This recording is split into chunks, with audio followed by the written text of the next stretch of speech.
नमस्कार, स्वागत है आप सबका। मैं हूं रविकांत। अभी संसद का बजट सेशन चल रहा है, शुरू हुआ है। तो ये परंपरा है कि बजट सेशन के आरंभ में राष्ट्रपति के द्वारा दोनों सदनों की संयुक्त बैठक को संबोधित किया जाता है। ये एक परंपरा है और इसके तहत राष्ट्रपति अपने संबोधन में सरकार के द्वारा किए गए कार्यों के बारे में बताते हैं और आने वाले कार्यों के बारे में कुछ संकेत देते हैं। तो ये परंपरा है, ये जब से देश आज़ाद हुआ और हमने जो लोकतांत्रिक प्रक्रिया को अपनाया संवैधानिक प्रावधानों के तहत, उसके तहत ये चला आ रहा है।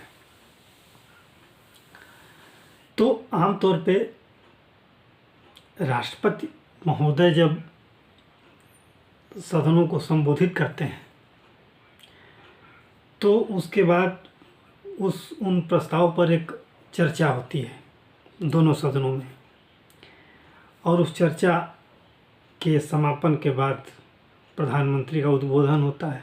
उस पे धन्यवाद प्रस्ताव पर सबसे आखिर में प्रधानमंत्री संबोधित करते हैं। ये परंपरा है। जिस दिन महामहिम राष्ट्रपति ने संबोधन किया अपना, उसके बाद आप सबको पता होगा, अखबारों में पढ़ा होगा, न्यूज़ चैनलों पर देखा होगा कि उन्हें थका हुआ और बेचारा राष्ट्रपति के रूप में संबोधित किया गया कांग्रेस के प्रथम परिवार सोनिया गांधी के द्वारा। आमतौर पे ये परंपरा है कि राष्ट्रपति के खिलाफ इस तरह की टिप्पणी जो कि सुनने में अपमानजनक हो, नहीं की जाती। राष्ट्रपति इस देश का प्रतिनिधि होता है, इस संविधान का प्रतिनिधि होता है, इस संविधान का संरक्षक होता है, इस देश का एक तरह से संप्रभुता उसमें समाहित होती है। राष्ट्रपति का मतलब भारत, भारत का मतलब राष्ट्रपति। वो ऐसा पद है जो अपने आप में आदर्श है। उस पर कोई कमेंट, प्रतिष्ठा के प्रति कोई कमेंट नहीं हो सकता, किसी तरह की बयानबाजी नहीं हो सकती। आमतौर पर ऐसी परंपरा भी रही है। लेकिन जो हताशा जून 2024 से कांग्रेस के समेत तमाम विपक्षियों को मिली, वो आज भी विपक्ष को सूल की तरह चुभती है। ये साबित करता है विपक्ष का व्यवहार, जो समय समय पर जितने भी सत्र हुए हैं अब तक, या पूर्व में भी 2014 के बाद से जितने सत्र होते आए हैं, आमतौर पे 3 सेशन होते हैं संसद के। मानसून सेशन होता है, बजट सेशन होता है और शीतकालीन सेशन होता है। और सब में कोशिश की गई है कि सदन को बाधित किया जाए, कामकाज को बाधित किया जाए, जिससे कम से कम कामकाज हो। केवल काम चलाऊ कामकाज, जो जरूरी विधायी कार्य हैं वही केवल हों, इसके अलावा कोई कामकाज न हो। विपक्ष की ये कोशिश रही है और ख़ास तौर से कांग्रेस की ये कोशिश रही है। अब आप देखिए, जो विपक्ष का जो भी रवैया रहा है, प्रधानमंत्री जी ने कहा कि ये पहला सत्र है ऐसा जिसमें कोई बाहरी प्रोपागंडा नहीं फैलाया गया, बाहर से कुछ ऐसा चीज़ नहीं आया जिस पर कुछ वितंडा खड़ा किया जाए विपक्ष के द्वारा। खैर, उसको हम अलग हटा देते हैं। चर्चा केवल इस बात पर हो कि विपक्ष का जो रवैया है, और विपक्ष ने जो संवैधानिक पदों पर, खास तौर से कांग्रेस की मैं बात, विपक्ष का मतलब कांग्रेस की मैं बात करूंगा। कांग्रेस ने इधर जैसे जैसे समय 2014 के बाद जैसे जैसे समय बीतता गया है, संवैधानिक पदों पर बैठे लोगों को हमेशा निशाना बनाया है अब तो राष्ट्रपति के ऊपर भी उनके कमेंट होने लगे और निशाना बनाया जाने लगा, जबकि अभी तक ऐसा नहीं देखने सुनने को मिला। तो आप देखिए जिस तरह से कांग्रेस हताश है, निराश है, और निराशा में वो इतनी ईर्ष्यालु हो चुकी है, उसके अंदर बदले की भावना इतनी ज़्यादा भरती जा रही है कि वो मोदी का विरोध करते करते देश को रसातल में ले जाने का प्रयास शुरू कर दिया है। वो समझते हैं कि अगर हम मोदी का विरोध करना है तो हमें देश का विरोध करना होगा, देश को नीचा दिखाना होगा, और चूंकि देश के प्रधानमंत्री हैं मोदी, इसलिए मोदी भी अपने आप में मोदी भी को नीचा दिखा देंगे। ये अजीब तर्क है, सोच है, तर्क नहीं सोच है। अब जिस तरह से इस सेशन में, बजट सेशन जब से शुरू हुआ और धन्यवाद प्रस्ताव पर चर्चा शुरू हुई, पूर्व की भांति राहुल गांधी ने अनाप शनाप बिना तथ्यों के, बिना किसी सच्चाई के आरोप मढ़ना शुरू कर दिया। वो एक माला जपते हैं कि चाइना ने भारत की ज़मीन पर कब्जा कर लिया है, चाइना ये कर रहा है, चाइना वो कर रहा है। वो चाइना का गुणगान जरूर कोशिश करते हैं कि गुणगान गाने का मौका मिले, और वही काम फिर से चाइना ने ये किया, चाइना ने वो किया, प्रधानमंत्री जी जवाब दें, जबकि इसका अनेकों बार इसका खंडन आ चुका है, अनेकों बार इसके बारे में स्पष्टीकरण दिया जा चुका है। इस बार तो पीठासीन अधिकारी ने ये स्पष्ट रूप से कहा कि आप जो अपने तथ्य प्रस्तुत कर रहे हैं उसके संदर्भ में कोई प्रमाण लाइए, बिना प्रमाण के आप मत बोलिए।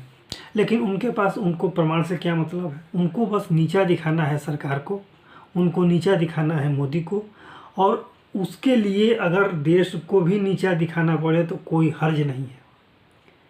अब इस हताशा की पराकाष्ठा को आप समझिए कि कांग्रेस कितनी हताश है, कितना अब ये ईर्ष्या की भी पराकाष्ठा है। एक तरह से ये लोग अपना सर नोच रहे हैं। क्यों? क्योंकि तीसरी बार मोदी क्यों आए? ये सोचने वाली बात है कि तीसरी बार मोदी क्यों आए। और ये अपनी हार को कांग्रेस पचा नहीं पा रही है। अब तक के लोकतंत्र के इतिहास में ये पहला अवसर है। इधर 7-8 वर्षों में जैसे जैसे समय बीत रहा है, इतना हताश, इतना निराश और इतना दिशाहीन और इतना कमज़ोर विपक्ष कभी नहीं था। एक समय था कि कांग्रेस अपार बहुमत में आती थी। जब इंदिरा जी का ज़माना था, राजीव जी के ज़माने में तो सारे रिकॉर्ड ध्वस्त हो गए, 400 से ज़्यादा सांसद जीत के आए, और विपक्ष में गिने चुने लोग रहा करते थे। लेकिन फिर भी उस समय की बहस जो होती थी सदन में, तो जब तथ्यों के आधार पर विपक्ष के लोग बैठा करते थे और जब उस पर जवाब सवाल होता था तो कांग्रेस के लोग भी हिल जाते थे, सत्ता पक्ष के लोग। उनको अब बहुत वो विशेष तैयारी के साथ आते थे कि विपक्ष की तरफ से कौन सा सवाल उठ जाए जिसमें कि जवाब देने में कठिनाई आने लगे।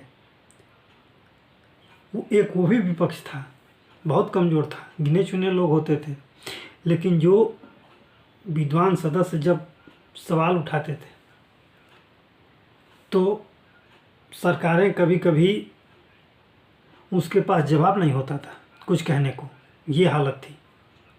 और आज तो विपक्ष इतनी सीटों के 99 सीटें हैं कांग्रेस की, फिर भी कांग्रेस इतनी अबला की तरह दिख रही है, उसके सहयोगियों ने उसका साथ छोड़ दिया। और कांग्रेस के अंदर जैसे लगता है कि हाँ में हाँ मिलाने वालों के अलावा विद्वता के 2 शब्द बोलने वालों की भी कमी है। वो क्या बोलें क्या न बोलें, वो सिर्फ राहुल गांधी की हाँ में हाँ मिलाते रहें, और यही दिख भी रहा है।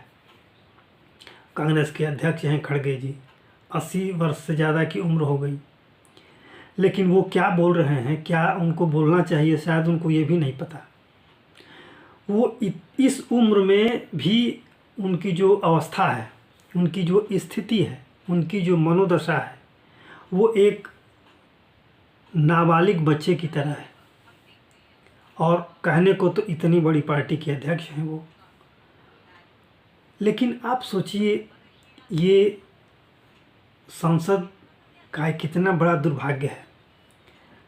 काश अगर संसद व्यक्ति के रूप में होती और शब्द बोलती तो उससे पूछना आसान रहता कि आप क्या सोचते हैं ऐसे विपक्ष के बारे में, तो शायद माथा पीट लेती कि अपने जीवन काल में ऐसा राह से भटका हुआ विपक्ष मैंने कभी नहीं देखा था।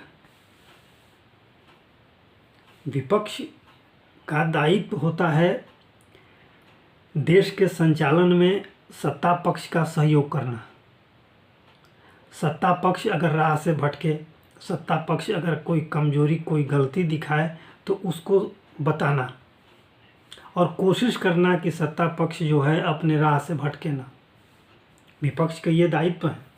लेकिन ये जो सोनिया गांधी और राहुल गांधी की कांग्रेस है और कांग्रेस के रूप में जो विपक्ष है, उसका एकमात्र उद्देश्य यही है कि कामकाज में कैसे व्यवधान हो, सरकार कोई कामकाज न करने पाए, हंगामा हो, कोई सामान्य विधायी कार्यों के अलावा और कुछ भी न हो और कोरम पूर्ति के बाद सत्र की समाप्ति हो जाए और देश बिल्कुल पंगु हो जाए।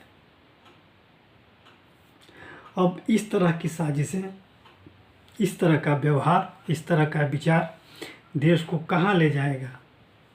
खुद पार्टी कहाँ जाएगी? ये कांग्रेस पार्टी कहाँ जाएगी? ये समझ से परे है। अब पूरा देश इसे देख रहा है। इस दुर्भाग्य की पराकाष्ठा को आप शब्दों में अगर कहना चाहें तो कुछ नहीं कह सकते। आपके पास शब्द नहीं है। अगर आप शब्द ढूंढने की कोशिश करेंगे तो मुंह से अनेक तरह के गलत शब्द निकलेंगे। ये क्या है विपक्ष? और राहुल गांधी की जो नीतियां हैं, आप उनकी समीक्षा कैसे करेंगे? किन शब्दों में, किन अर्थों में करेंगे? आप सोचें, कल्पना करें। आज के लिए इतना ही। आशा है ये वीडियो आपको अच्छा लगा होगा। आपसे अनुरोध है कि आप इसे लाइक करें, शेयर करें और सब्सक्राइब जरूर करें। धन्यवाद।